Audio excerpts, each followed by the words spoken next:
আল্লাহ বলে নবী আপনি জানিয়ে দিন আল্লাহ তিনি হলেন রহমান। আল্লাহ বলে নবী আপনি জানিয়ে দিন রহমান যিনি মানব জাতিকে কোরআন শিখাইছেন। কোরআন শিখানো হলো আল্লাহ তাআলার সবচেয়ে বড় একটা। কোরআন শিখাইছেন আল্লাহ তাআলা, এটা হলো মানব জাতির উপর আল্লাহ তাআলার সবচেয়ে বেশি দয়া। সুবহানাল্লাহ। আমাদের দেশের মানুষ কোরআন বুঝে না, কোরআন পড়তে পারে না, কোরআনের সাথে সম্পর্ক নাই। আমাদের দেশের মানুষের জন্য আফসোস, মসজিদে গিয়ে ইমামতি করার মতন 4টা সূরা শুদ্ধভাবে মুখস্থ বলতে পারে না। কথা ঠিক কিনা? অধিকাংশ মানুষের সূরা ফাতিহা পর্যন্ত বিশুদ্ধ নয়, শুদ্ধ করে সূরা ফাতিহাও তেলাওয়াত করতে পারে না। অথচ আরবের মানুষ ইঞ্জিনিয়ার, ডাক্তার, এরপরও তারা সুন্দরভাবে কোরআন পড়তে পারে। আওয়াজ দিয়ে বলি সুবহানাল্লাহ। আলহামদুলিল্লাহ আলহামদুলিল্লাহ নাহমাদুহু ওয়া নাস্তাঈনুহু ওয়া নাস্তাগফিরুহু ওয়া নু'মিনু বিহি ওয়া নাতাওয়াক্কালু আলাইহি ওয়া না'উযু বিল্লাহি মিন শুরুরি আনফুসিনা ওয়া মিন সাইয়্যাতি আ'মালিনা। من يهده الله فلا مضل له ومن يضلله فلا هادي له. نشهد أن لا إله إلا الله وحده لا شريك له ولا شبيه له ولا نظير له ولا مثيل له ولا مثل له ولا شبه له ولا شبيه له ولا مقارن له ولا مناظر له. ثم نشهد أن سيدنا وسندنا ونبينا ومولانا محمدا عبده ورسوله الذي أرسل إلى الناس كافة بشيرا ونذيرا وداعيا إلى الله بإذنه وسراجا منيرا. أما بعد فأعوذ بالله من الشيطان الرجيم. بسم الله الرحمن الرحيم.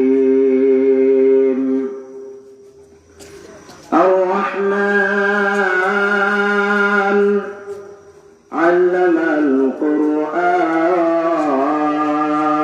القرآن خلق الإنسان علمه البيان.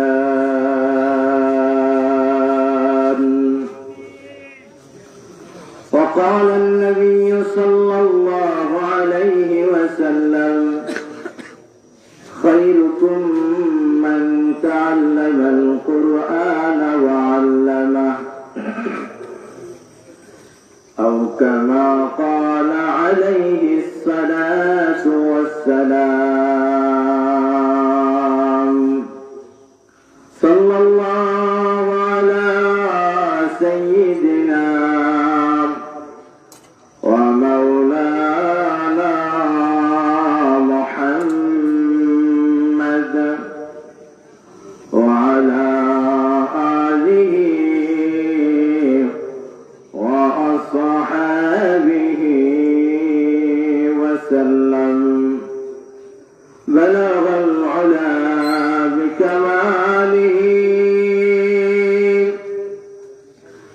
كشف الدجى بجماله حسنت جميع خصاله صلوا عليه وآله لا إله إلا الله فقل يا سيدي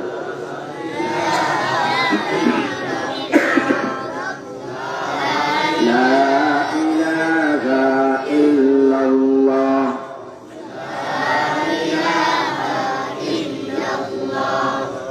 لا إله إلا الله لا إله إلا الله لا إله إلا الله لا إله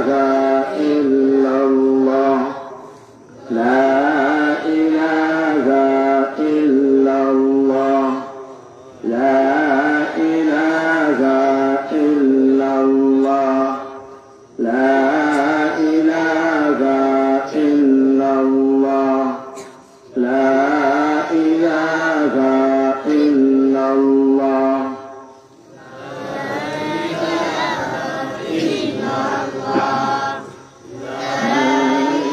إلا الله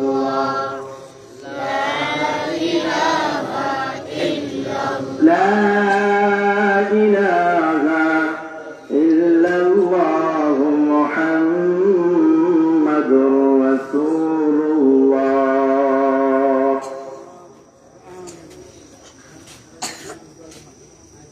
জামিয়া কোরআনিয়া টিলাপাড়া মাদ্রাসা কর্তৃক আয়োজিত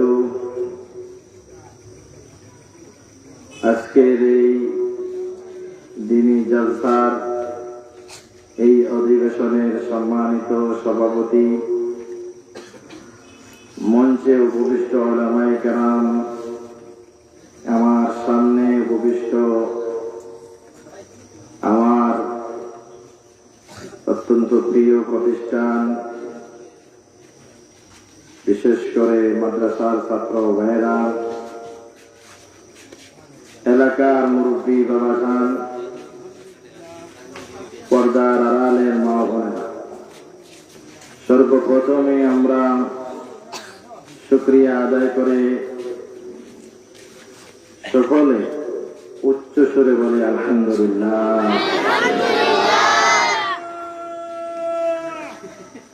দ্বীনি প্রতিষ্ঠান, যেখানে দ্বীনি প্রতিষ্ঠান হয় সেখানে আল্লাহর পক্ষ থেকে রহমত নাজিল হতে থাকে। আরো জোরে বলি সুবহানাল্লাহ। আমি আপনাদের সামনে সূরাতুর রহমানের প্রথম 4 আয়াত তেলাওয়াত করেছি এবং সবারই মুখস্থ একটি প্রসিদ্ধ হাদিস নবী করিম সাল্লাল্লাহু আলাইহি ওয়াসাল্লামের সেই বাণী আপনাদের সামনে তেলাওয়াত করেছি। আল্লাহ তাআলা যদি তৌফিক দান করেন, আয়াত এবং হাদিসকে সামনে রেখেই দুই একটি কথা বলার চেষ্টা করব। আমি যেন ইখলাসের সাথে বলতে পারি, আপনারা যেন ইখলাসের সাথে শুনতে পারেন, সেই তৌফিক যেন আল্লাহ তাআলা আমাকে আপনাকে সবাইকে দান করেন। আওয়াজ দিয়ে বলি আমিন। এলাকায় মাইকের আওয়াজ যতটুকু পর্যন্ত যাচ্ছে, যুবক বৃদ্ধ বাবাজান, আপনাদেরকে অনুরোধ করছি তাড়াতাড়ি মাদ্রাসার মাহফিলে চলে আসুন। আল্লাহ তাআলা তাদেরকে আসার তৌফিক দান করুন। সকলে বলুন আমিন। যখন আয়াত নাজিল হলো নবীজির কাছে, قُلِ ادْعُوا اللَّهَ أَوِ ادْعُوا الرَّحْمَنَ,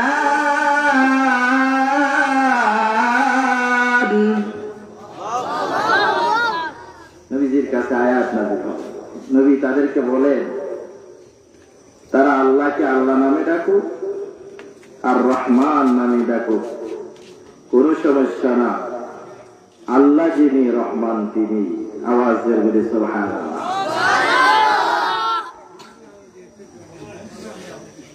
কাফ কাফেররা, মক্কার কাফেররা আল্লাহ নামের সাথে পরিচয় থাকলেও রহমান নামের সাথে তাদের পরিচয়টা ছিল না।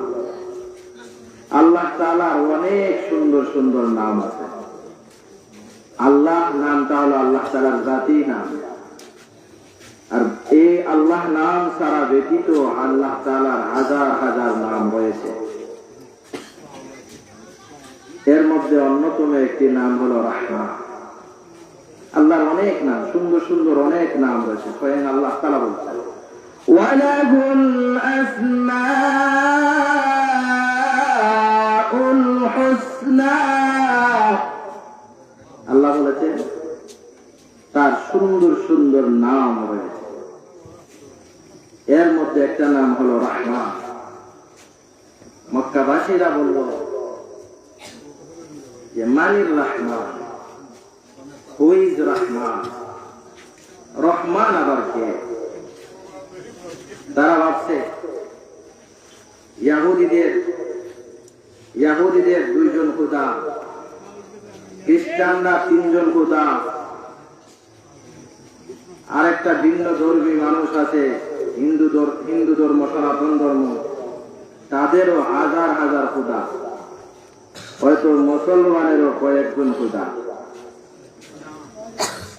কিন্তু না, সারা পৃথিবীর সমস্ত জাতি গোষ্ঠীদের সাথে মুসলমানদের পার্থক্য, 1 নম্বর পার্থক্য হলো মুসলমানরা তাওহীদে বিশ্বাসী, এক আল্লাহে বিশ্বাসী। আওয়াজ দিয়ে বলেন ঠিক কিনা?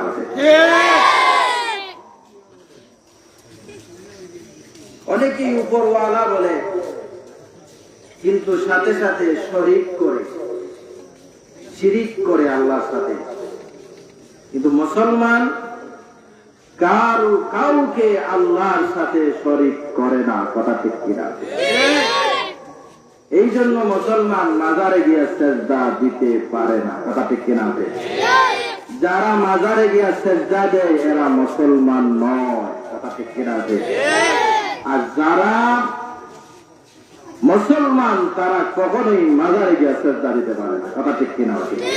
ঠিক তদ্রুপ ভাবে তারা গিয়া মূর্তির সামনে মাথা নত করতে পারে না। তখন আল্লাহ তাআলা তারা যখন বলল হু ইজ রহমান, মানির রহমান, রহমানকে, রহমানের পরিচয় দেখো, তখন আল্লাহ তাআলা সূরাতুর রহমান নাযিল করে বললেন আর রহমান।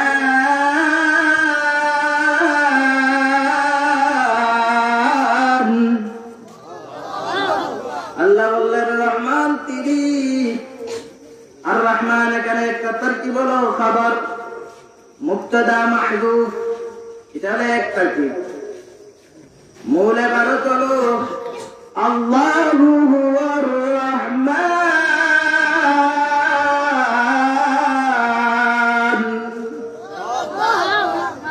আল্লাহ বলে নবী আপনি জানিয়ে দিন আল্লাহ তিনি হলেন রহমান। আল্লাহ তিনি হলেন রহমান। এটা হলো এক তারকিব। আরেক তারকিব হলো আর রহমান হলো মুবতাদা, আর আল্লামাল কোরআন থেকে হলো খবর, খবরে আউয়াল, খবরে সানি, খবরে সালিস। এইভাবে আল্লাহ বলেন আর রহমান আল্লামাল কোরআন।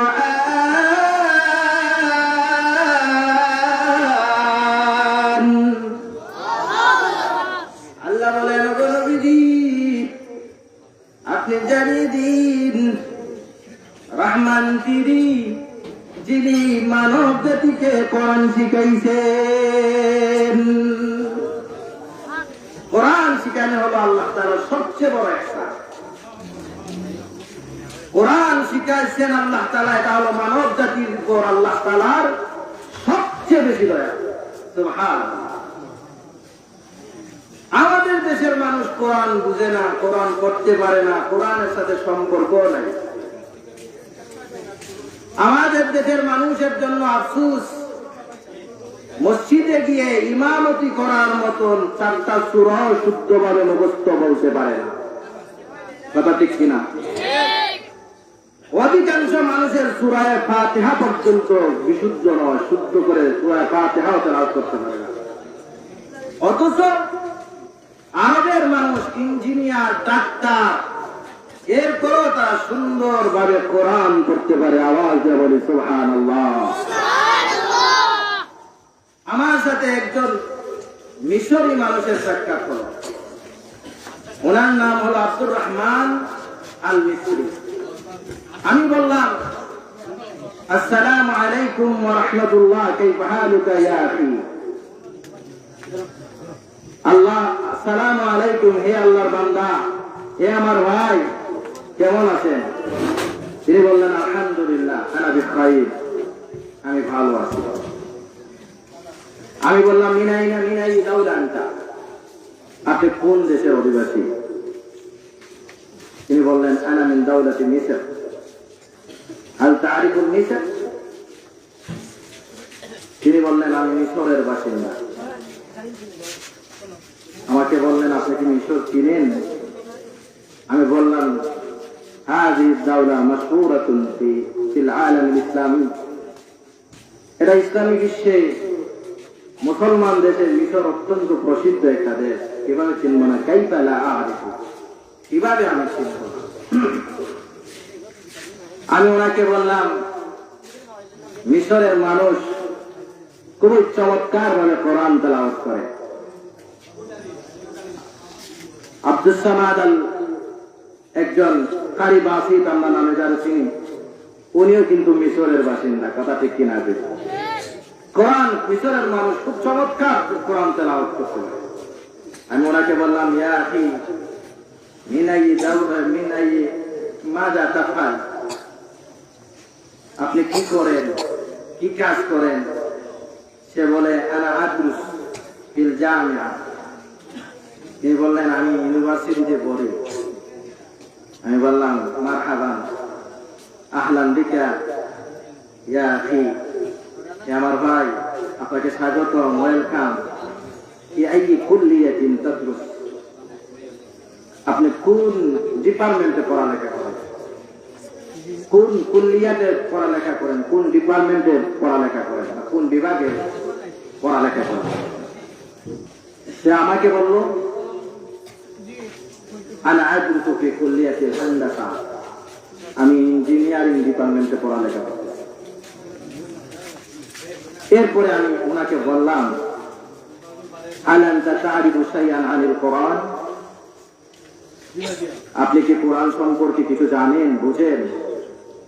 সে আমাকে বলল, নাম, ওয়া কাইফা লা, আল কোরআন ওয়া দুস্তুরুনা, কিভাবে না, আমি কোরআন অবশ্যই জানি, কোরআন সম্পর্কে আলহামদুলিল্লাহ ভালো জানি। আর কিভাবে বা জানবো না? কোরআনই তো আমাদের মূল সংবিধান। সুবহানাল্লাহ। মুসলমানের সংবিধান কি? আরো জোরে বলেন। কলেজে পড়লেই, কলেজে পড়া অপরাধ নয়, ইউনিভার্সিটিতে পড়া অপরাধ নয়, সায়েন্সে পড়া অপরাধ নয়, ডাক্তারি লাইনে পড়া অপরাধ নয়। আমাদের ডাক্তার প্রয়োজন আছে, আমাদের ইঞ্জিনিয়ার প্রয়োজন আছে, আমাদের বিজ্ঞানী প্রয়োজন আছে, সব কিছু আমাদের প্রয়োজন আছে। অপরাধ হলো বিজ্ঞান পড়তে গিয়ে আল্লাহকে বলে যাওয়া। কথা ঠিক কিনা? অপরাধ হলো মেডিকেল কলেজে পড়তে গিয়া নাস্তিক হয়ে যাওয়া। এটাই হচ্ছে মূল অপরাধ। কথা ঠিক কিনা?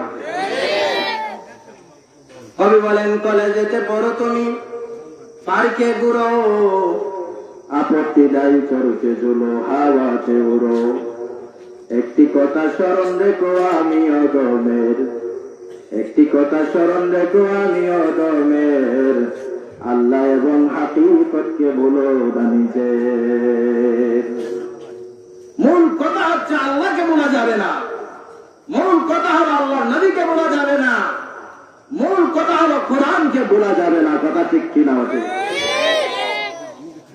এবার আমি আমার সেই দুস্থকে বললাম, আমার দুস্থ কোরআন সম্পর্কে আমাকে কিছু শোনান। সে আমাকে বলল, বন্ধু তুমি জানো না, আল্লাহ তাআলার সবচেয়ে প্রিয় নামের মধ্যে অন্যতম নাম হলো রহমান। আল্লাহর প্রিয় নাম রহমান। হলো অতি দয়ালু। রব্বুল আলামিন রহমান নামের পরিচয় দিতে গিয়ে বলেন, রহমান তিনি যিনি দয়া করে মানুষকে কোরআন শিখাইছেন। আর জোরে বলি সুবহানাল্লাহ। সুবহানাল্লাহ বললে লাভ না লোক, আরো জোরে বলেন। শুধু লাভ না, বেশি লাভ। কেমন লাভ? যদি 10 টাকা কোন মানুষ বলে আপনাকে একবার সুবহানাল্লাহ বললে 10 টাকা দেব, 2 বার বললে 20 টাকা, প্রতিবারে 10 টাকা করে দেওয়া হবে। আমাদের সমাজে হাজার হাজার মানুষ পাইবেন তসবিহ গোটা হাতে নিয়ে বসে রয়েছে সুবহানাল্লাহ সুবহানাল্লাহ বলার জন্য। কারণ আমরা নগদ বুঝি, বাকি বুঝি না। অথচ আল্লাহ নবী বলেন, অথচ আল্লাহ নবী বিশ্ব নবীজি বলেন, মান ক্বালা সুবহানাল্লাহি ওয়া বিহামদিহি গুরিসাত লাহু নাখলাতুন ফিল জান্নাহ। আল্লাহ নবী বিশ্ব নবী মুহাম্মদুর রাসূলুল্লাহ বলেছেন, আল্লাহর কোন বান্দা যদি একবার সুবহানাল্লাহ বলে, সুবহানাল্লাহি ওয়া বিহামদিহি, একবার যদি বলে সুবহানাল্লাহি ওয়া বিহামদিহি বলতে বিলম্ব হবে, আল্লাহ তৈরি জান্নাতে তার জন্য একটা খেজুরের বৃক্ষ রোপণ করতে বিলম্ব হয় না। আর জোরে বলেন সুবহানাল্লাহ। আমি আমার বন্ধু, আমার দুস্থকে বললাম, ও আব্দুর রহমান, তুমি তো বললে আল্লাহ তাআলা কোরআন শিখাইছেন, এবার তুমি দয়া করে আমাকে কোরআনের পরিচয়টা দেও। আব্দুর রহমান এবার বলে, আমি বললাম, ও আব্দুর রহমান, কাইফা হাযাল কিতাব, এই কিতাবটা কি রকম, কেমন, তুমি একটু পরিচয় দাও। সে আমাকে বলল, কোরআনের পরিচয় স্বয়ং আল্লাহ তাআলা কোরআনে দিয়েছেন। আমি বললাম, কোথায় দিয়েছেন একটু বলো। তখন সে বলে, আল্লাহ বলেছেন, ফালা উকসিমু বিমাওয়াকি'ন নুজুম।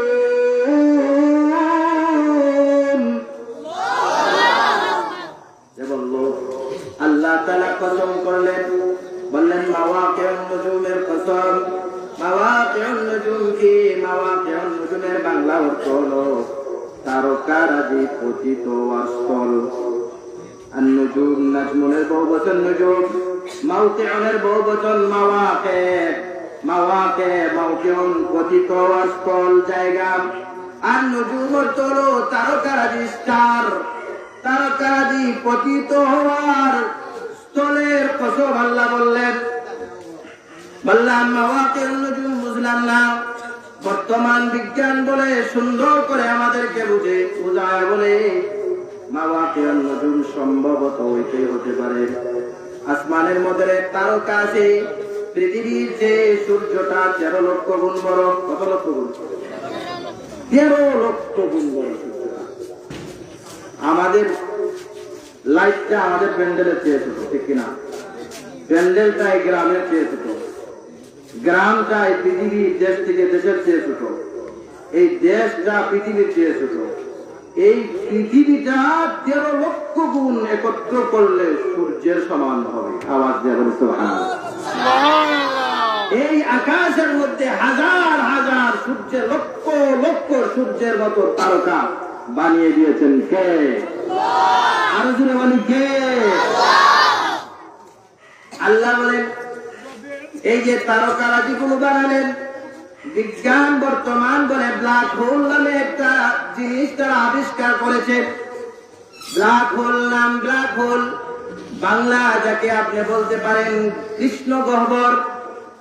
ব্ল্যাক হোল বিজ্ঞানকে বলা হলো ব্ল্যাক হোল কি, what is the black hole? Black hole কে? বিজ্ঞান বলে ব্ল্যাক হোল এমন একটা জায়গা, কালো জায়গা, যেখানে মধ্যে সূর্যের মতো তারকারাজি যদি একটু ভুল ক্রমে তার কাছাকাছি চলে যায়, একটা ব্ল্যাক হোল শত শত সূর্যের মতন তারকারাজি এক মুহূর্তের ভিতরে গিলে ফেলে। আল্লাহু আকবার! এত বড় ব্ল্যাক হোল, তারকার চেয়ে বড় ব্ল্যাক হোল। এই পৃথিবীর মতন কোটি কোটি পৃথিবী একটা ব্ল্যাক হোল খেয়ে ফেলতে পারে। বিজ্ঞানীরা বলে সেই ব্ল্যাক হোলের সংখ্যা হাজার হাজার ব্ল্যাক হোল আছে, আল্লাহ তাআলা বানিয়ে রেখেছেন। সম্ভবত মাওয়াকিউন নুজুম বলতে সেই ব্ল্যাক হোলের কথা বলেছেন। আল্লাহ বলেছেন যে ফালা উকসিমু বিমাওয়াকিন নুজুম ওয়া ইন্নাহু লাকাসামুন লাউ তা'লামুনা আযীম।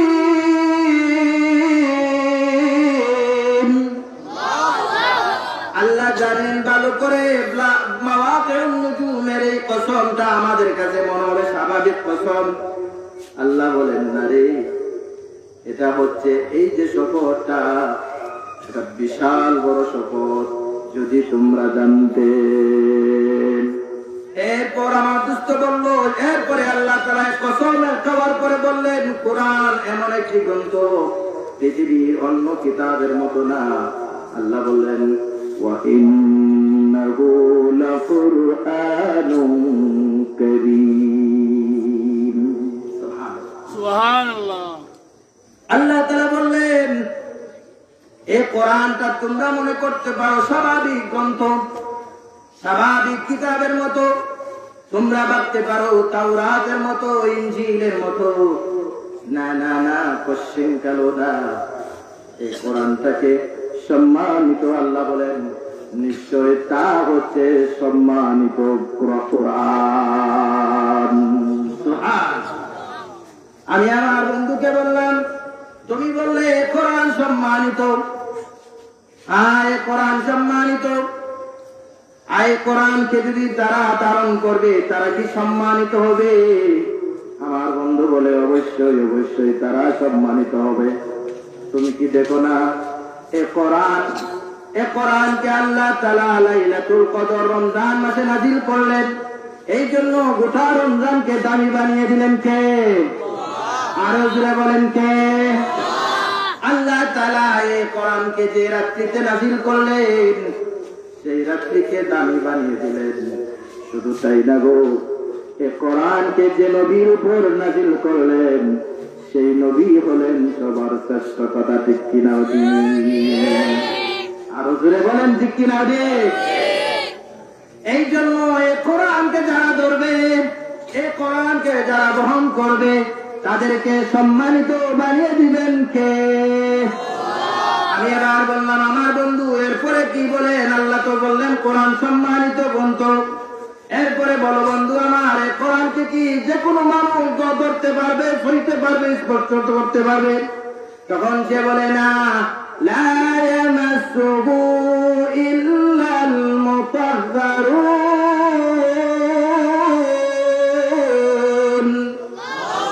আল্লাহ বলেছেন পবিত্র ব্যক্তি ব্যতীত এই কোরআনকে কেউ স্পর্শ করতে পারবে না, এই কোরআনকে কেউ ধরতে পারবে না, নিষেধ। আবার বললাম বন্ধু আবার এই কোরআনটা কার পক্ষ থেকে নাযিল হয়েছে? আমার দোস্ত বলল এ কথাও আল্লাহ তাআলা বলেছেন তানজিলুম মির রাব্বিল আলামিন।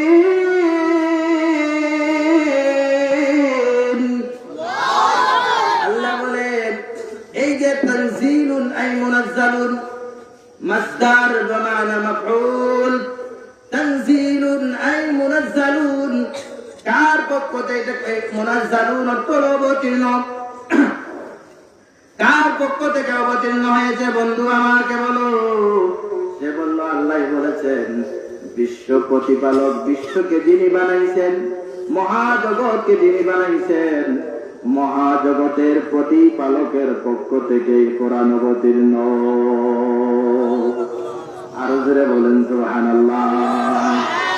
এই কোরআনকে যারা মহব্বত করবেন তাদেরকে কোরআন জান্নাতে নিয়ে যাবে। আওয়াজ দিয়ে বলি সুবহানাল্লাহ। আল্লাহ নবী বিশ্ব নবীজি একটা ঘটনা বললেন, কোরআনকে যারা ভালোবাসে, কোরআনকে যারা মহব্বত করবে তাদেরকে যে কোরআন জান্নাতে নিয়ে যাবে, এমন একটি গল্প আপনাদেরকে যদি শোনাই, বিষয়টা ভালো করে বুঝতে পারবেন। নবীজি মক্কায় ছিলেন। মক্কা থেকে মদিনার দূরত্ব হলো 400 কিলোমিটার। কত কিলোমিটার?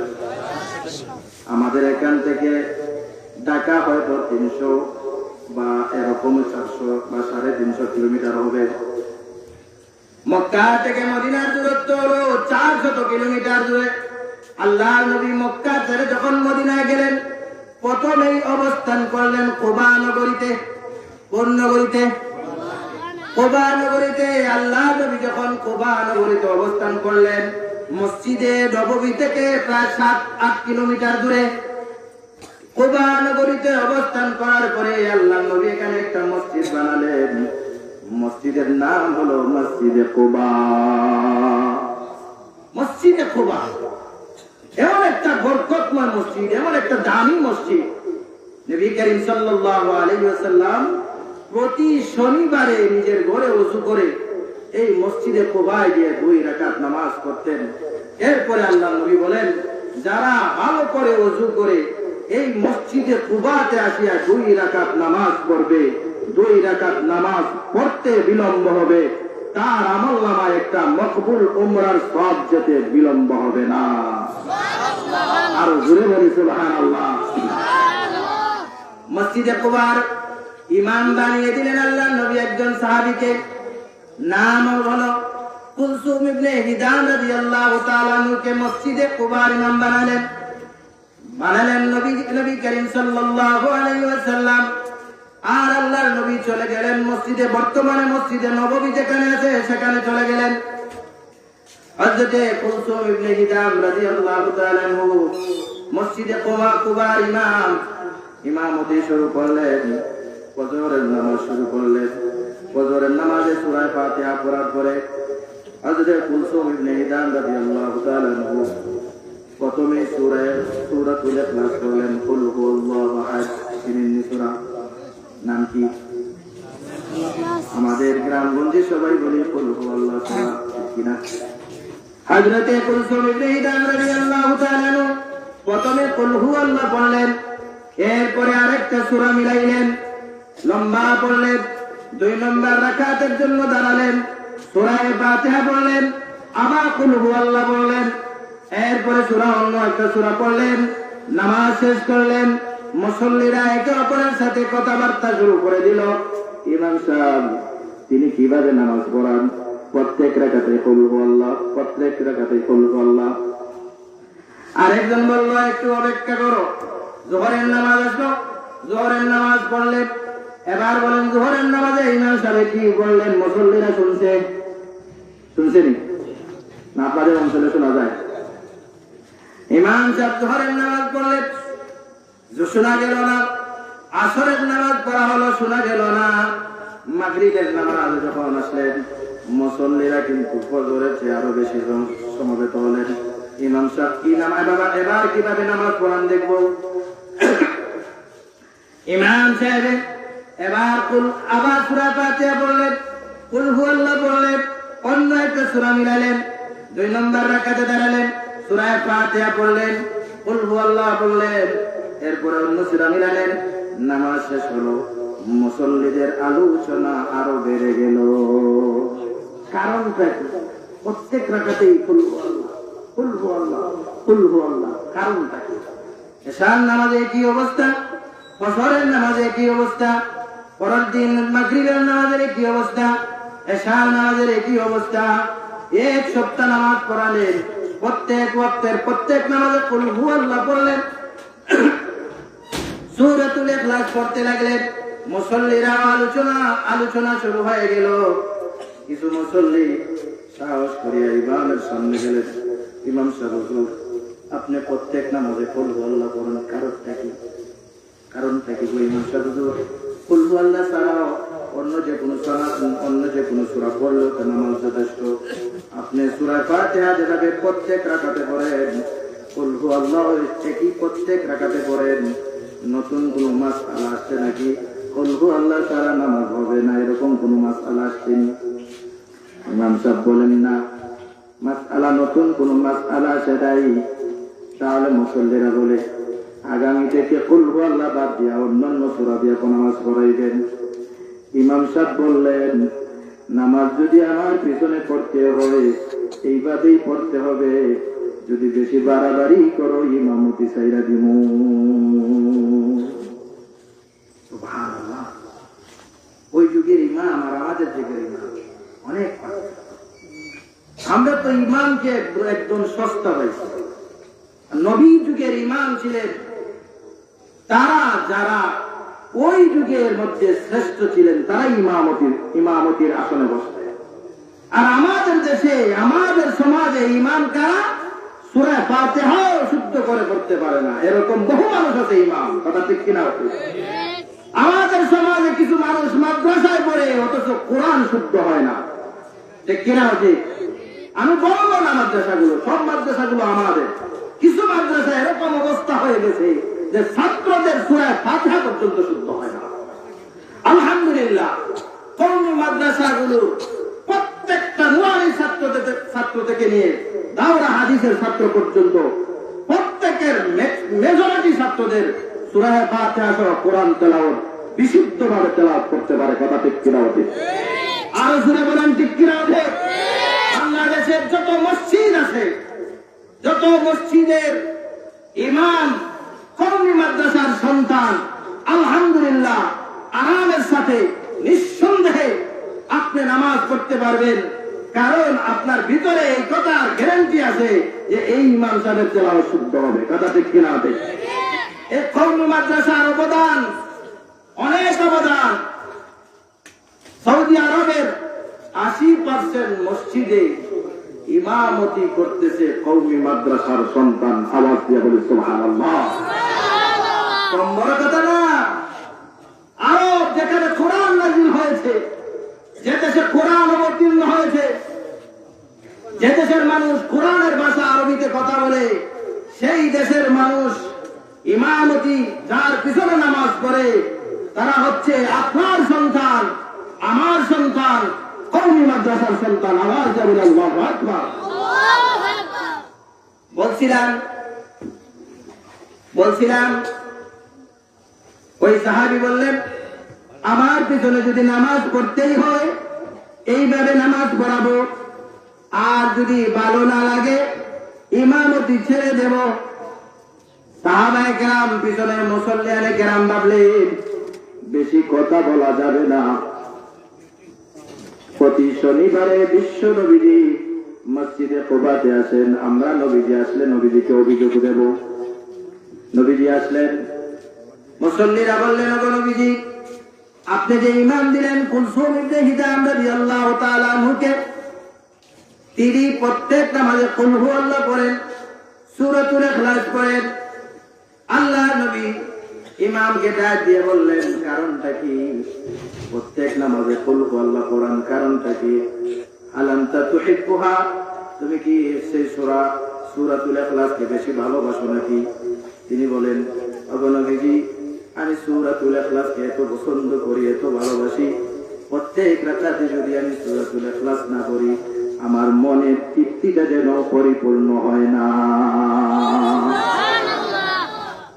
আল্লাহ নবী বললেন, অনুমতি দিয়ে দিলেন, নামাজ পড়াইতে থাকো যেভাবে পড়াচ্ছ। শুধু তাই না, আল্লাহ নবী বললেন, হুব্বুকা ইয়াহা আদখালাকাল জান্নাহ। আল্লাহ নবী, বিশ্ব নবী মুহাম্মদুর রাসূলুল্লাহ বলেন, এই যে সূরা ইখলাস তুমি পড়তেছো, এবার পড়তেই থাকো, শুধু পড়তেই থাকো, এই অনুমতি দিচ্ছি তা নয়। এই সূরার প্রতি যে তোমার অগাধ ভালোবাসা, মহব্বত, এই অগাধ ভালোবাসা তোমাকে আল্লাহর তৈরি জান্নাতে নিয়ে যাবে। কোরআন ভালোবাসে জান্নাতে যাওয়া যায় কিনা যায় না? যায় কিনা যায় না? এই জন্য কোরআনকে ভালোবাসবো কারা কারা? দুই হাত তুলেন। আল্লাহ আমাদের সবাইকে তুমি কোরআনের জন্য কবুল করো, সকলে বলে আমিন। বলছিলাম, আমার বন্ধু বলল, আল্লাহ বলেছেন এ কোরআনটা সম্মানিত কোরআন, দামি কোরআন। কেমন দামি? আল্লাহ নবী, বিশ্ব নবীজি বলেছেন, মান কারা হারফান মিন কিতাবিল্লাহি ফালাহুল হাসানাহ ওয়াল হাসানাতু বিআশরি আমসালিহা লা আকুলু আলিফ লাম মিম হারফুন বাল আলিফুন হারফুন ওয়া লামুন হারফুন ওয়া মিমুন হারফুন। আল্লাহর নবী বিশ্ব নবী বলেন, এই কোরআন এত দামি গ্রন্থ, এত দামি গ্রন্থ, পৃথিবীর যে কোনো গ্রন্থ, যে কোনো কিতাব শুরু থেকে শেষ পর্যন্ত যদিও পড়েন, প্রত্যেকটা অক্ষরে অক্ষরে একটা একটা শব্দ হবে না। অন্য কোন কিতাব বাংলা ইংলিশ দেওয়া হবে না, দেওয়া হবে না। কিন্তু আল্লাহর নবী বলেন, কোরআন এমন একটি দামি গ্রন্থ, তার একটা অক্ষর আল্লাহর যে বান্দা তেলাওয়াত করবে, আল্লাহ তাকে এত বড় সাবধান করবে, একটি অক্ষরের বদলা আল্লাহ তাআলা 10টা সাবধান করে। আর সুবহানাল্লাহ। আমি এই কথা বলি না আলিফ লাম মিম তিনটা মিলে একটা অক্ষর, বরং আলিফ একটা অক্ষর, লাম একটা অক্ষর, মিম একটা অক্ষর। আল্লাহু আকবার।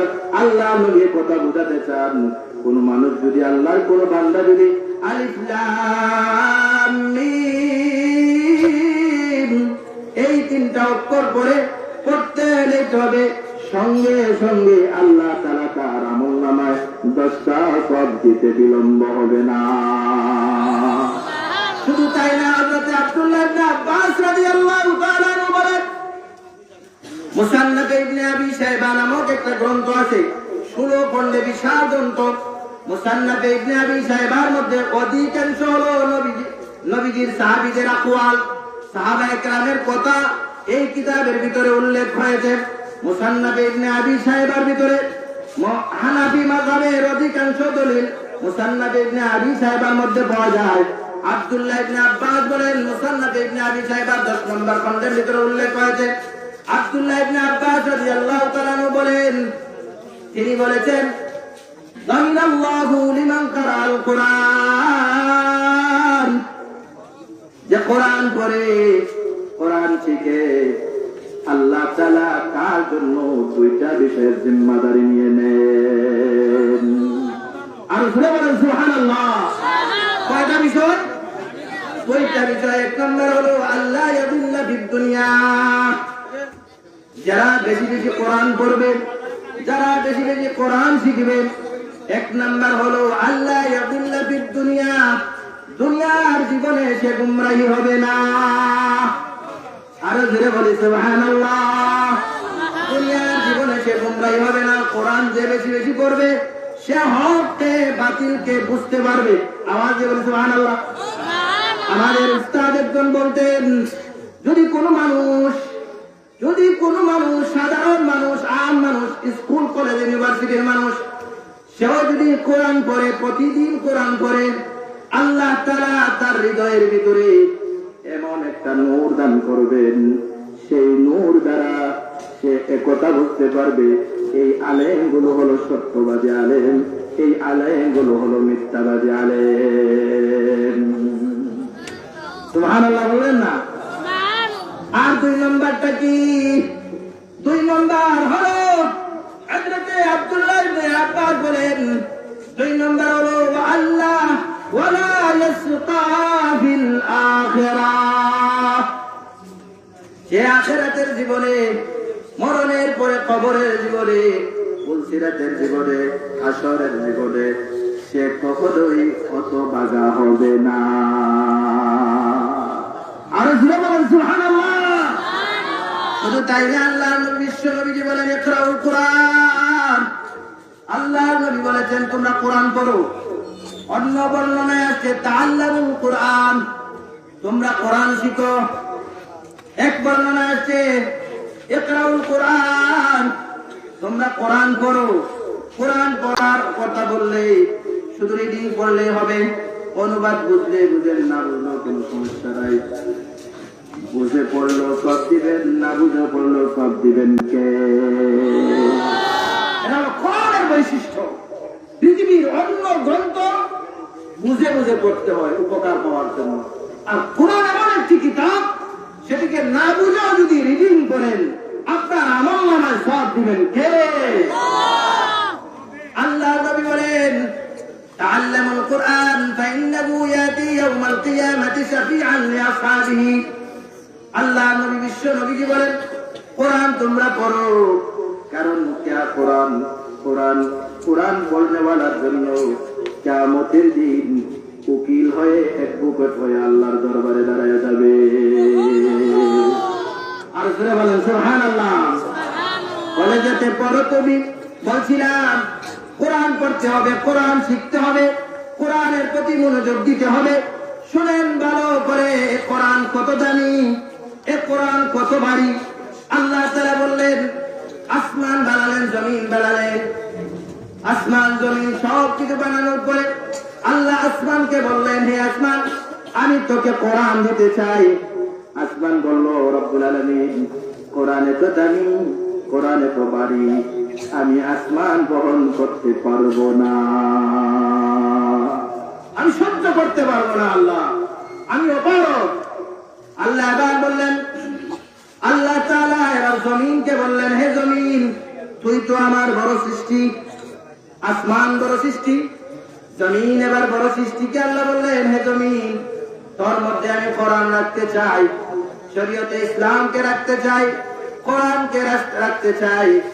জমিন বলল, রব্বুল আলামিন, এটা তো কাউলান তাকিলা, অত্যন্ত ভারী ওজনদার কথা, অত্যন্ত ভারী গ্রন্থ, এই গ্রন্থটা যদি আমার মধ্যে রাখেন আমি সহ্য করতে পারবো না, আমি পেটে টুকরা টুকরা হয়ে যাব, আমার দ্বারা সম্ভব নয়, আমি ওজর পেশ করছি। বুঝেন, চেষ্টা করে চিন্তা করে আসমানকে বললেন, আসমান বলে আমি তো পারবো না। জমিনকে বললেন, জমিনও বলে আমি পারবো না। এবার পাহাড়কে বললেন, হে পাহাড়, আমি তোর মধ্যে কোরআন রাখবো। পাহাড় অস্বীকার করলো। আল্লাহ কথা কোরআনের ভিতরে বললেন, ইন্না আরাদনাল আমানাতা আলাস সামাওয়াতি ওয়াল আরদি ওয়াল জিবাল। আল্লাহ বললেন, আমি পেশ করলাম আসমানের কাছে, জমিনের কাছে আর পাহাড়ের কাছে, আমি আমার আমানত তোর মধ্যে রাখবো, আমি শরীয়তে ইসলামকে তোর মধ্যে রাখবো, আমি কোরআনকে তোর মধ্যে রাখবো। জবাবে সবগুলো অস্বীকার করলো। ফাআবাইনা আন ইয়াহমিলনাহা ওয়া আশফাকনা মিনহা। জমিন অস্বীকার করলো, আসমান অস্বীকার করলো, সবকিছু অস্বীকার করলো। এবার আল্লাহ মানুষকে বললেন, হে মানুষ, বড় সৃষ্টি আমার, বড় সৃষ্টি আসমানকে বললাম, জমিনকে বললাম, পাহাড়কে বললাম, সবাই স্বীকার করলো তুই তো বড় দুর্বল। খুলিকাল ইনসানু দাঈফা, মানুষকে বড় দুর্বল করে বানানো হয়েছে, লম্বা সময় ঘুমাইতেও পারে না, লম্বা সময় দাঁড়াইয়া থাকতেও পারে না, কথা ঠিক কিনা? অনেক দুর্বল। একটা গুড়া দাঁড়ায় দাঁড়ায় ঘুমাইতে পারে, মানুষ কি দাঁড়ায় দাঁড়ায় ঘুমাইতে পারে? মানুষ বড় দুর্বল। এই দুর্বল মানুষকে বললেন, তোর মধ্যে আমি আমার কোরআনকে রাখতে চাই। মানুষ ভাবলো আগে আল্লাহকে খুশি করে দে, এই জন্য মানুষ বলল, রব্বুল আলামিন, আমি আপনার কোরআনকে ধারণ করব। এ কথাটাই আল্লাহ বললেন, ওয়া হামালাল ইনসান।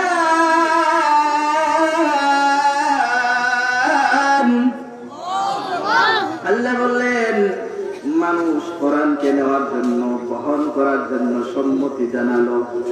আল্লাহ বলেন, এই মানুষটা বড় মূর্খ আর জালিম, জানে না কোরআন মানলে তো সওয়াব পাবে, যদি না মানে ভয়ঙ্কর শাস্তি আছে, এটা জানে না, মূর্খ। আর না মানলে যে নিজের উপর আযাব আনবে, এই আযাবটা নিজে নিজেই টেনে আনলো। এই কথাটাই আল্লাহ বুঝালেন, ইন্নাহু কানা যালুমান জাহুলা। প্রশ্ন হলো, পাহাড় নিতে পারলো না, আমি আপনি দুর্বল হয়ে কিভাবে নিলাম? বিষয়টা প্রশ্ন জাগে কিনা জাগে না? জমিন নিতে পারলো না, আমি নিলাম কিভাবে? পাহাড় নিতে পারলো না, মানুষ নিল কিভাবে? এই প্রশ্নের দুইটা জবাব। এক নাম্বার জবাব কোরআনের অন্য জায়গায় আল্লাহ তাআলা বলেছেন, আল্লাহ বলেন, লাউ আনজালনা হাযাল কুরআন,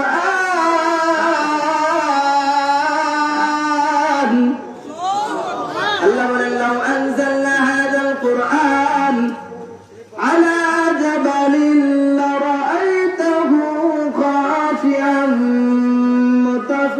شيئا من خشية الله আল্লাহ বলেন যদি এই কোরআনকে কোন পাহাড়ের উপর অবতীর্ণ করতাম, ওগো নবী মুহাম্মদ সাল্লাল্লাহু আলাইহি ওয়াসাল্লাম, দুনিয়ার কোন পাহাড়ের উপর যদি অবতীর্ণ করতাম, বাংলাদেশের পাহাড়গুলো হয় মাটি দিয়ে আর আরবের পাহাড়গুলো হয় পাথর দিয়ে। আল্লাহ বুঝালেন আরবের কোন পাহাড়ের উপরে যদি কোরআনকে নাযিল করতাম, ওগো নবীজি আপনি দেখতেন আল্লাহর ভয়ে এই কোরআনটা টুকরা টুকরা হয়ে যাচ্ছে। এই আল্লাহর ভয়ে এই পাহাড়টা টুকরা টুকরা হয়ে যাচ্ছে। এরপরে আল্লাহ তাআলা বলছেন, জবাব দিচ্ছেন, এই যে দৃষ্টান্ত গুলো দিলাম, পাহাড়, আসমান, জমিন, এগুলো দৃষ্টান্ত দেওয়ার মূল কারণ কি? আল্লাহ বলেছেন তিলকাল আমসালু নদরিবুহা লিন-নাসি লাআল্লাহুম ইয়াতাফাক্কারুন। আল্লাহ বুঝালেন এই যে দৃষ্টান্তগুলো দিলাম, এই দৃষ্টান্তগুলো মানুষের জন্য স্থাপন করলাম, কারণটা হলো লাআল্লাহুম ইয়াতাফাক্কারুন, মানুষ যেন এই কোরআন নিয়ে গবেষণা করতে পারে। আর জোরে বলেন সুবহানাল্লাহ। এই জন্য বলছিলাম কোরআন পড়নেওয়ালা দানি এত বাড়ি। এক নাম্বার জবাব বলছিলাম এই দৃষ্টান্তগুলো আল্লাহ তাআলা দিয়েছেন, দৃষ্টান্তগুলো দিয়া বুঝাইলেন মানুষদেরকে, যদি আসমানে নাযিল করতাম, যদি জমিনের উপর নাযিল করতাম, যদি পাহাড়ের উপর নাযিল করতাম, এই পাহাড় জমিন কোনো কিছু বহন করতে পারতো না। এ মানুষ, তোমরা চিন্তা করো, এত দামি গ্রন্থ কোরআন তোমাদেরকে দিয়েছি। আরেকটা হলো উত্তর, আরেকটা জবাব হলো এরকম, দৃষ্টান্ত দিলেই বুঝে আসবে। বাবা তার বড় ছেলেকে বলল, এই বড় ছেলে, এই বোঝাটা নিয়ে আসো, ওই বাজারে নিয়ে যেতে হবে। বড় ছেলে বলল, আমার সময় নাই, আপনি নিয়ে যান। মেজ ছেলেকে বলা হলো, মেজ ছেলে কি কথা বললো, আপনি নিয়ে যান, আমি পারবো না। এবার বাবা তার ছোট বাচ্চা, যে এই বস্তাটা বহন করার শক্তি নাই, একদম ছোট, 4 বছর 5 বছরের বাচ্চা, বাবা তাকে মহব্বত করে বললেন, বড় ছেলেটাকে বললাম সে নিবে না বস্তাটা নেওয়ার জন্য, সেও অস্বীকার করলো, নিবে না। মেজ ছেলেকেও বললাম, সেও নিবে না। বাবা তুমি কি নিবা? তখন ছোট বাচ্চাটা বড় চালাক, সে বলে, আব্বু জি আমি নিতে পারবো, এই জন্য নিয়ে আসে বস্তা বস্তা। সুবহানাল্লাহ বলেন না? ছোট বাচ্চাটা চালাক হয়ে বলছে যে সে জানে সে নিতে পারবে না, তারপরে গিয়া বস্তায় নিছে, বস্তায় ধরছে।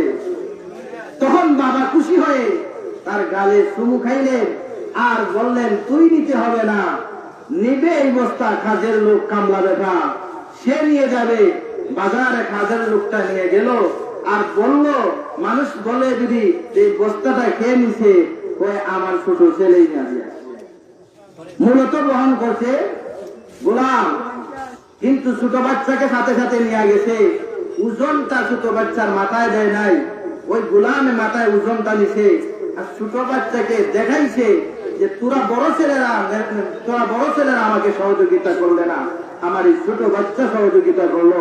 এবার বাজারে গিয়ে বাবা নানান ধরনের মজার জিনিস নিয়ে আসলেন বাচ্চার জন্য পুরস্কার হিসাবে, আনিয়া তাকে দিলেন আর বললেন, তুই যে বলছিলে বস্তা নেবে, তোর বস্তা নেওয়ার প্রয়োজন না, বস্তা নেবে গোলামে, আর তুই যে নিবে বলছ, এই জন্য আমি তোকে তোর উপর খুশি হয়ে গেলাম, পুরস্কার হিসাবে তোকে এইগুলো দান করলাম।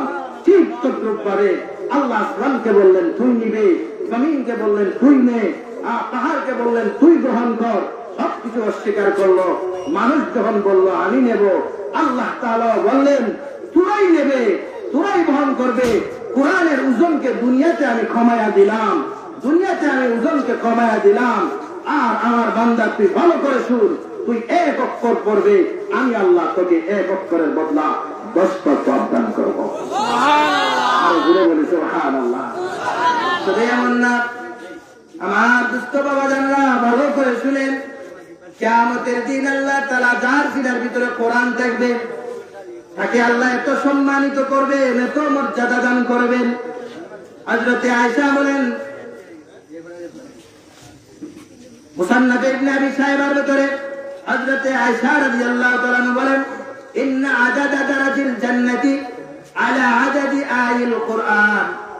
হযরতে আয়েশা বলেন, জান্নাতের ভিতরে আল্লাহ তাআলা বহুতল ব্যবন করবেন, বহুতল, 1 তলা 2 তলা 5 তলা 100 তলা 200 তলা। কে কোন তলার মালিক হবেন জানেননি? আল্লাহর নবীর স্ত্রী হযরত আয়েশা বলেন, কোরআনের ভিতরে যত আয়াত আছে এই আয়াত সমপরিমাণ আল্লাহ তাআলা জান্নাতের ভিতরে নানা ধরনের ভবন বানিয়ে রাখবেন, জান্নাত বানিয়ে রাখবেন। যদি মরু প্রান্তে দূরে থাকি তাহলে আমার মনে শান্তি থাকে না, শান্তি লাগে না। আপনি যদি অনুমতি দেন আমি আমার বাড়ি ঘর সবকিছু ছেড়ে আপনার কাছে হিজরত করে চলে আসব। আরো জোরে বলেন সুবহানাল্লাহ, আরো জোরে বলেন সুবহানাল্লাহ। এবার সাহাবী বললেন, আল্লাহর নবী বললেন অবশ্যই চলে আসো। নবীজির সাহাবী হিজরত করে নবীজির কাছে চলে আসলেন। এবার কিছুদিন সময় গেল, নবীজির কাছে কিছু সম্পদ আসলো, মাল আসলো, গনিমতের মাল। গনিমতের মাল আসলে আল্লাহ নবীজি ওইগুলো বন্টন করে দিতেন। এটা আল মুস্তাদরাক আলা সাহিহাইনে এই হাদিসটি বর্ণিত হয়েছে। নবীজির সাহাবীর কাছে, আল্লাহ নবীজির কাছে যখন গনিমতের মাল আসলো, নবীজি সাহাবায়ে কেরামের মধ্যে বন্টন করে দিলেন, সম্পদগুলো বন্টন করে দিলেন। একটা অংশ ওই সাহাবীর জন্য রেখে দিলেন। তিনি ওই সাহাবী মরু প্রান্তরে উট রাখালের জন্য চলে গেলেন। আল্লাহ নবী বললেন, আমার ওই সাহাবী যখন আসবে সম্পদের এই অংশটুকু তোমরা তাকে দিয়ে দিবে, গনিমতের এই মালটুকু তোমরা তাকে দিয়ে দিবে। সাহাবী বিকাল বেলায় যখন চলে আসলেন, নবীজির সাহাবায়ে কেরাম উনাকে সম্পদ দিয়ে দিলেন। তিনি বললেন, মা হাযা, এগুলো কি? তখন তিনি তারা বললেন, কিসমুন কাসামা লাকা রাসূলুল্লাহ সাল্লাল্লাহু আলাইহি ওয়াসাল্লাম, এটা হলো তোমার অংশ, এই অংশটুকু আল্লাহর নবী তোমার জন্য বন্টন করে দিয়েছে, এটা তুমি পাবে, এটা তোমার প্রাপ্য। সাহাবী বললেন, কি জানেন, আমরা বললে তো বলবো আলহামদুলিল্লাহ, পাইছি তাই জানি। সাহাবীর মনে সন্দেহ আসলো, আমি তো এই সম্পদের জন্য ঈমান আনি নাই, আমি তো এই সম্পদের জন্য কোরআনের মাদ্রাসাগুলোকে মহব্বত করি নাই, আমি তো এই সম্পদের জন্য হাফেজে কোরআনকে ভালোবাসি নাই, আমি তো এই সম্পদের জন্য ফুরকানিয়া তিলাপাড়ার ফুরকানিয়া মাদ্রাসাকে মহব্বত করি না। বুঝতে পারছে? সাহাবী বললেন, আমি তো দুনিয়ার কোন সম্পদ পাওয়ার জন্য নবীজিকে ভালোবাসি নাই, দুনিয়ার কোন সম্পদ পাওয়ার জন্য ঈমান আনি নাই। সম্পদ হাতে নিলেন, নবীজির দরবারে গেলেন, নবীজির কাছে গিয়ে বললেন, ওগো নবীজি, আমি তো ঈমান এনেছি, মা আলা হাযা ইত্তাবাতুকা, এই সম্পদ পাওয়ার জন্য আমি ঈমান আনি নাই। নবীজি বললেন, কেন? তুমি কেন ঈমান আনলে? বললেন, আমি ওগো নবীজি, আমি ঈমান আনছি কারণ হলো আপনি যখন যুদ্ধের ময়দানের ডাক আসবে, যুদ্ধের যখন খবর আসবে, জিহাদের যখন ডাক আসবে, আমি আপনার সাথে জিহাদে যাব ওগো নবীজি। আমি জিহাদে যাওয়ার পরে জিহাদ করব আপনার সঙ্গে। জিহাদ করার পরে হঠাৎ করে কোন কাফের আমাকে লক্ষ্য করে তীর মারবে, আমার আশারা ইলা হাউনা আই ইলা হালকিহি গলার দিকে ইশারা করলেন আর বললেন, আমি যুদ্ধ করব। আর হঠাৎ করে আমার গলার মধ্যে এখানে একটা তীর আসিয়া পড়বে, তীর পড়ার সঙ্গে সঙ্গে আমি পৃথিবী থেকে বিদায় হয়ে যাব, শহীদ হয়ে যাব। ফাআদখুলাল জান্নাহ, আল্লাহর তৈরি জান্নাতে প্রবেশ করব। আমি তো আপনার সাথে জান্নাতের মেহমান হওয়ার জন্য ঈমান এনেছি। সুবহানাল্লাহ, আর জোরে বলি সুবহানাল্লাহ। সুবহানাল্লাহ। আল্লাহর নবী বলেন, একটা মূলনীতি বলে দিলেন, কিয়ামত অবধি যারা আসবে সবার জন্য এই মূলনীতি বলে দিলেন। নবীজি বললেন, ইন তাসদুকিল্লাহা ইয়াসদুকা, ইন তাসদুকিল্লাহা ইয়াসদুকা। আল্লাহ নবী বলেন, হে আল্লাহর বান্দা, ভালো করে শোনো, তুমি যদি তোমার এই কথাটা যদি মুখের কথা না হয়, হৃদয়ের কথাই যদি হয়ে থাকে, এই কথাটা যদি মনের কথা হয়, তাহলে শুনে রাখো, আমি নবীজি বলছি, আল্লাহ তাআলা আপনাকে উত্তম বদলা দান করবে। সুবহানাল্লাহ। এই কথা দ্বারা ইন তাসদুকিল্লাহা ইয়াসদুকা, এই ইবারতটি ছাত্ররা মুখস্থ করা দরকার।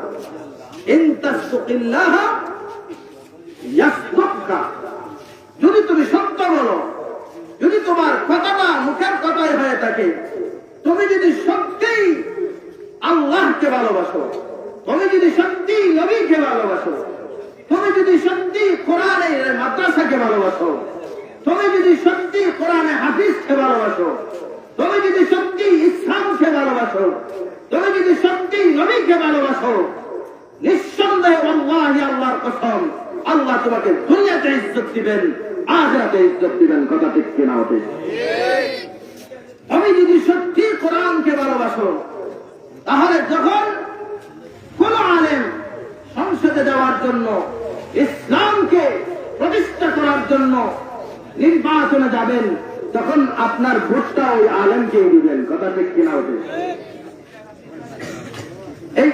এই জন্য বলছি, আল্লাহ নবী, বিশ্ব নবী মুহাম্মদুর রাসূলুল্লাহ সাল্লাল্লাহু আলাইহি ওয়াসাল্লাম বলছেন, ইন তাসদুকিল্লাহা ইয়াসদুকা। হে আমার সাহাবী, তুমি যদি সত্যি আল্লাহর সাথে সত্য বলে থাকো, মনের কথা যদি হয়, মুখের কথা যদি না হইয়া এটাই যদি মনের কথা হয়, তাহলে মনের কথা অনুযায়ী আল্লাহ তোমাকে বদলা দিবেন। কিছুদিন সময় গেল, যুদ্ধের ডাক আসলো, সাহাবী যুদ্ধে গেলেন, যুদ্ধ করলেন, তুমুল বড় যুদ্ধ করলেন, ইসলামকে উজ্জীবিত করার জন্য, ইসলামকে নিয়ে আলাই কালিমাতুল্লাহর জন্য যুদ্ধ করলেন। জিহাদের ময়দানে যুদ্ধ করা অবস্থায় হঠাৎ একটা তীর আসলো, গলার মধ্যে তীর যুদ্ধ হলো, তিনি শহীদ হয়ে গেলেন। নবীজির যুদ্ধের পরে নবীজির কাছে একে একে শহীদের লাশগুলো আনা হলো। আল্লাহর নবী, বিশ্ব নবী মুহাম্মদুর রাসূলুল্লাহ সাল্লাল্লাহু আলাইহি ওয়াসাল্লামের কাছে ওই সাহাবীর লাশটা যখন আনা হলো, আল্লাহর নবী বললেন, আহুয়া হুয়া, আহুয়া হুয়া, ওই লোকটাই কি এই লোক? সাহাবায়ে কেরাম বললেন, না ইয়া রাসূলুল্লাহ, আল্লাহর রাসূল, হ্যাঁ ওই লোকটাই এই লোক। সঙ্গে সঙ্গে নবীজি কেঁদে ফেললেন আর বললেন, সাদাকাল্লাহ, সে আল্লাহর সাথে সত্য বলেছে, ফাসাদাকাহুল্লাহু, বলে আল্লাহ তার সত্য অনুযায়ী বদলা দান করেন। আল্লাহু আকবার। শুধু এখানেই শেষ না, নবীজি কাফন জুব্বা নিয়ে আসার কথা বললেন। একটা জুব্বার মধ্যে নবীজি নিজের কাফনের ব্যবস্থা করলেন। জানাজার নামাজের জন্য সামনে নিয়ে আসলেন। জানাজার নামাজে দাঁড়ায় গেলেন, স্বয়ং নবীজি জানাজার নামাজ পড়ালেন। জানাজার নামাজ পড়াইয়া আল্লাহর রাসূল সাল্লাল্লাহু আলাইহি ওয়াসাল্লাম ওই জানাজার নামাজের ভিতরে একটা দোয়া সাহাবীর জন্য, বিশেষ করে ওই সাহাবীর জন্য দোয়া করলেন। বললেন, আল্লাহুম্মা ইন্না হাযা আবদুকা খারাজা মুহাজিরান ফি সাবিলিকা ওয়া কুতিলা শাহীদান, আনা শাহীদুন আলা যালিকা। আল্লাহু আকবার। নবীজি বললেন, ও আল্লাহ, ও আল্লাহ, ইন্না হাযা আবদুকা, এই যে লাশটা, এটা তোমার গোলাম। আওয়াজ দিয়া বলে সুবহানাল্লাহ। নবীজি বলছেন, এটা তোমার গোলাম। নবীজি স্বীকৃতি দিচ্ছেন, এটা তোমার গোলাম। খারাজা মুহাজিরান ফি সাবিলিকা, হিজরতে করে বাড়ি থেকে বের হয়ে গেছিলেন। ফাকুতিলা শাহীদান, শহীদ অবস্থায় মারা গেছেন।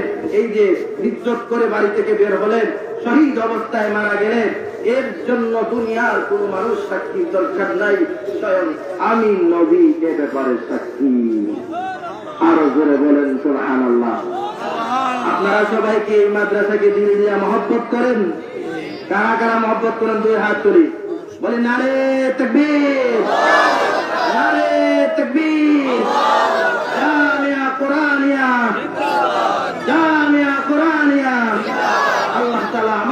আমলটাকে সবাইকে কবুল করুন, সকলে বলি আমিন।